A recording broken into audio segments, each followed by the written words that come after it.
కరుణాకర్ గారితో ఒక మాట చెప్పాలి. ఏంటంటే, మనం క్రిస్టియానిటీకి ఎగెనిస్టా, ఇస్లాంకి ఎగెనిస్టా, లేదా క్రిస్టియన్ నేను, ముస్లిం నేను అని పేరు చెప్పి దానికి వ్యతిరేకంగా తదితరమైన వ్యక్తులని హింసించే వ్యక్తులకి మనం వ్యతిరేకమా?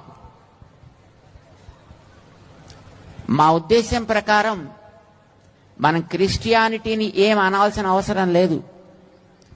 తన మతాన్ని తను పాటించుకుంటూ తన ధర్మాన్ని తను ఆచరించుకుంటూ ఉన్నంత వరకు ఎవరు ఎవరికి హానికరం కారు. ఎవరి మతాలకి సంబంధించినటువంటి చరిత్ర వారికి ఉంటుంది.